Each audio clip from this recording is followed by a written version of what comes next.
Ай, Мирас, тұрсаң, жұмысыңа бармайсың ба не? Мирас деймін. Ой, не болды? Жұмысыңа бармайсың ба? Барам ғой, түстен кейін барам. Жарайды енді. Тұр, тамақтарын ішіңдер. Қыздың екеуің жатсыздар не? Айымнан да бір хабар келмеді ғой.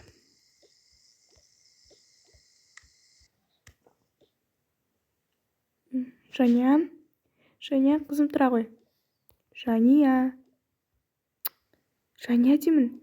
Түнімен телефонды көріп, әбден көзін ісіп кетіпті. Тұр бол. Не болды? Тұр деймін, қызым. Иә, тұрам. Тамақ дайын ба? Дайындап жатырмыз. Сіз дайындаңызшы? Иә. Сен тұр оған шейін. Ой, кім? Алло, саламатсың? Иә, мен есімім Әйгерім. Не болды? Кім? Айым? Не айтып тұрсыз? Айымға не болды? Бәрі жақсы ма да? Нешінші? Иә, түсіндім, қазір барамыз. Сау болыңыз. Мирас, тұр. Мирас, не болды? Айым ауруханаға түсіп қалған. Құмаш, не айтып тұрсың? Иә, білмеймін қазір оның жағдайы. Бірақ жүр, тез баруымыз керек. Жарайды, қыз киім киіп алайын. Тез болшы енді. Жақсы болса екен. Ой, алшы мынауынды. Болсаншы. Қазір. Түф, не болып қалды екен? Білмеймін. Жүр, тезет барайық. Мынаны салып алшы. Жүр, кеттік. Бетімді қойшы. Қойшы енді. Не болды? Бет деп. Қай етіп бара жатсыздар? Қызым, айымға бір нәрсе болып қалыпты, соған тезірек аурухана баруымыз керек. Айым ба? Ой, бара беріңдер, жақсы. Бара беріңдер емес. Не? Уайымдамайсың. Өзің әпкең емес пе? Мам, ол мен туған әпкем емес. Ой, қойыңдаршы, бұл сөз салысып тұратын уақыт па? Тез барайық. Иә, дұрыс айтасың. Сен қыз үйде қал, шошаңдамай біреуді кіргізіп жүрме. Тағамды ішсе жат. Иә. Жүрейін, тез барайық. Не болды екен? Ой, болды, көп сұрақ қойырым, жүрші. Қайда? Келіңіздер. Мындасыз ба? Ой, жаным, айым. Жоқ, қыздарыңызға айтпаңыздар. Не болды? Бәрі жақсы ма, қызым, да? Иә, ода бәрі жақсы ма? Не болды? Қалай болды? Білмеймін, бізге бір неизвестный номер хабарласты, яғни танымайтын номер. Сұрап едік, бір қыз талып қалыпты деді. Жаным, сол айым талып қалған басында. Иә. Неден талып қалған? Анеме емес пе? Жоқ, қан жетіспеген. Иә, сондай ғой енді. Қалай айтсам болады? Көп тамақ ішпеген ғой қыздарыңыз. Бұл сіздердің екеуіңізде де қыздарыңыз ба? Енді қалай айтсақ болады? Иә, біз ата-анасымыз. Онда ата-анасы болсаңыздар қайда қарап жүрсіздер, қыздарыңызға қарамай? Ода сіздің не шаруаңыз бар? Соны айтам, бауырым, ода сен шаруаң болмай қойсын. Жоқ, шаруам болмағанда мен жай ғана алаңдап жатырмын. Енді ата-ана болғаннан қарауларыңыз керек. Қыздарыңыз айдалада өзімен өзі жатыр, шыбынның қасында. Ой, жаным, айым. Ол қазір оянбай ма? Жоқ, ол қазір оянбайды. Неліктен? Біз оған кішкене тамақ бердік, сосын кішкене ұйықтап қалды. Жарайды, үйге бара берсе болады ғой, иә, әрине болады, бірақ өтініш қыздарыңызға қарайлап жүріңіздер. Жарайды. Мынау қызымдікі ғой, иә, қызыңыздікі. Қазір қызыңыз да оянып қалар, оятып жіберейін. Иә, жақсы болатын еді. Қазір. Айым тұра ғой, атанан келіп тұр. Айым. Атанан келіп тұр, бара ғой үйге. Кім атана? Қызым, біз? Бұлар мен атам емес. Немене? Қызым, қалай атам емес? Мен сен әкемнің ғой, танымадың ба? Танып тұрмын. Мен сізге айтқан жоқпын ба, мен үйге бармаймын деп, жетімдеріне кетемін деп. Неге тыңдамайсыздар? Мен бәрібір де бармаймын. Қызым, өтініш бізді кешірші. Не болды сенде, кім ренжітші? Біз барлық ауыртпашылығыңды көтереміз. Шын айтамын. Қызым, шынды айтшы. Саған тиісіп жүрген жанияман. Басында ол екеуің бір-біріңе жараспай жүресіңдер ғой. Жоқ, Жаняның ешқандай қатысы жоқ. Мен жай ғана айтып жатырмын. Кетіңіздерші, мен үйге барғым келмейді. Өтініш. Біз сені ешқашан ренжітпейміз. Айтшы, не болған барлығын бүтін нүктесіне дейін айтып берші бізге. Ештеңе болған жоқ деймін. Өтініш, қызым, жасырма. Жарайды, мына жері не болды? Хикая болып кетті. Өздеріңіз асықпай паркке барып әңгімелесіп шешіп келсеңіздер. Иә, бауырым, дұрыс айтасың. Жүр, қызым, жүре ғой. Жоқ, бармаймын. Айым, ата-ананы тыңдай ғой. Ішінде қандай айтылмаған сыр бар, айт, жасырма. Иә, дұрыс айтады. Сондықтан бара ғой. Жарайды. Әкені ұстаймын. Жоқ, өзім ұстаймын. Жүре ғой, айым. Жарайды, жүріңіздер. Жақсы, сау болыңыздар. Иә, сау болыңыз. Рахмет сізге көп. Айым, қызым, енді бізге барлығын жасырма айтып бер. Үйде не үшін кетіп қалдың? Неге жетім жеріне барғың келеді? Соның барлығын бізге айтып берші. Иә, қызым, қорықпа, біз саған ештеңе істемейміз. Сені қорқытатын ешкім де жоқ. Менің үйден кетіп қалуымның себебі, біз Жаня екеуміз біріміз өте қатты жек көреміз. Жаня маған үнемі тиіседі. Жоқ, басында тиіспеген. Одан кейін сіздер менің жетім екенімді айтқандарыңызда, ол мен жетімдік кемсітетін. Солай мен үйден шыдамай кетіп қалдым.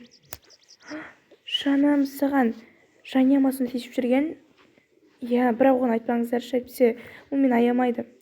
Жоқ, қызым, уайымдама, ол сен ештеңе істемейді, ол сен сіңлің ғой, керісінше. Бірақ туған емес қой. Сонда да уайымдамашы, бәрі жақсы болады. Сонда жай ғана ұрысқан үшін үйден кетіп қалдың ба? Жоқ, ол маған таңдау қойды. Балконнан құлап түсесің, немесе жетім жеріне кетесің деді. Енді мен өз өмірімді бір отбасы үшін қиып жібермеймін ғой. Сондықтан жетім жеріне кетуге тура келді. Ой, жаным-ау. Уайымдама, үйге барғасын мен Жаняға бар нәрсені айтып берем. Көрсетсем мен оған кімді балконнан құлату керегін. Болды, Әйгерім, қатты ашуланба. Қалай ашуланбайсың? Жаным, айым, сол үшін біз сені айырылып қалуға қалдық қой. Уайымдамаңыздаршы, бәрі жақсы болады. Бірақ мен үйге қайтпай қойыншы, осы жерде қалғым келеді. Жоқ, үйге барамыз. Ешқайда қалу деген нәрсе жоқ. Жүре ғой. Иә, айым, сен мен қызымсың ғой. Әкенің орнына әке, ананың орнына ана болуға дайынмын. Сондықтан уайымдама, жүр. Жарайды. Жүре ғой. Өтінішпен бармай-ақ қойсам бола ма? Қызым, не айтып тұрсың? Бұл сенің де үйің, біздің де үйіміз. Уайымдама, сен біздің Жанямызсың ғой. Иә, қызым, кірмеймін деген әңгіме жоқ. Мен Жанядан қорқамын. Қой, қызым, қорықпа.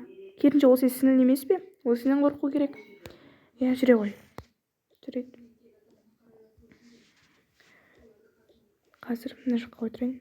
Жаня? Жаня? Қызым? Әлі отыр. Давай, болсаңдаршы енді. Тез. Қызым деймін.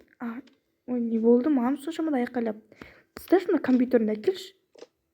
Мам, саған кім берді бұны? Өзім алалам. Не болды? Қызым, анаңа қарсы сөйлеме.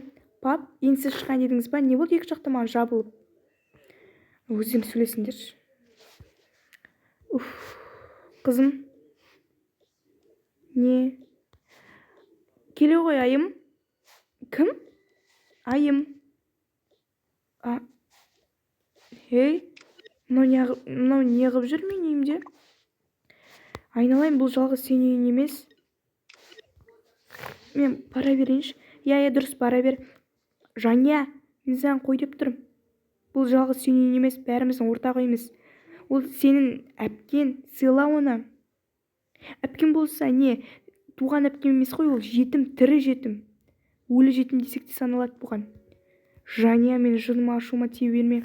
Мам, қайсымыз таңдайсыз? Жаня немесе анау?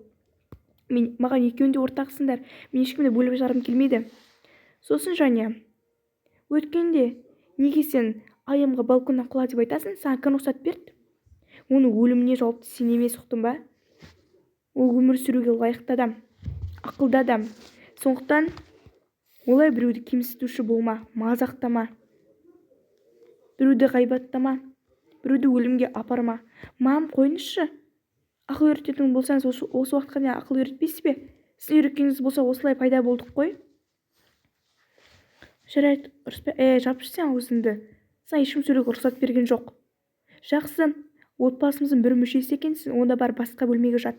Қыздарың, мына айымдай сұлу қыздарыңызға басқа бөлме салып беретін шығарсыздар. Мен онымен бір бөлмеде жатқым келмейді. Все, әңгіме закончил. Қызым. Жарайды, мен диванға да ұйықтай берем. Жоқ, ешқандай диванға ұйықтамайсың, жат мына жерде. Жоқ, жатпай қойыңшы. Жатасың деп тұрмын. Қайсы киіміңді ауыстыр. Мына жерге қоясың барлық киімді. Өтініш керек емес. Керек. Мынау ақшаны да алып алыпты ғой. Кім берді бұған ақшаны? Мам, жат. Кім берді саған ақшаны? Бұның барлығы негізі айымның ақшасы. Оған бұрын анасы тастап кеткен. Олай біреудің ақшасын алушы болма. Кетіңіздерші осы. Қызым, киіне ғой. Жарайды, жат, демала ғой, жарай ма? Жоқ, жатпай-ақ қойыңшы. Жат деймін, айым. Бұл сен үйен уайымдамашы енді. Не болсаң сөйлесемін. Жарайды. Сосын наушникте сенікі, түсіндің ба? Жоқ, маған керек емес наушник. Ал деймін, саған алып бергенбіз біз. Жарайды. Ал енді жата ғой, уайымдама. Кеште батып кетті, жата ғой, жарай ма? Есен алып тұрған жоқ па, тамақ берейін бе? Жоқ, тойып тұрмын. Жарайды, жата ғой. Қайырлы түн, қызым. Қайырлы түн. Жүр, әлі тұрсың ба сен? Не болды, бәрі жақсы ма, барлығы үйлесті ма? Білмеймін, ана Жанияда бір не болды ол қыз? Ой, қақшандап тіпті сөз қайтара берді маған. Өзінде бір тәрбие көрсетпеген қызың ғой. Қойшы енді олай етпей. Қой, мен жатайын. Осылар кетіпті жату, бізге ұрысу. Екі қызымды үйлесіп кетсе екен.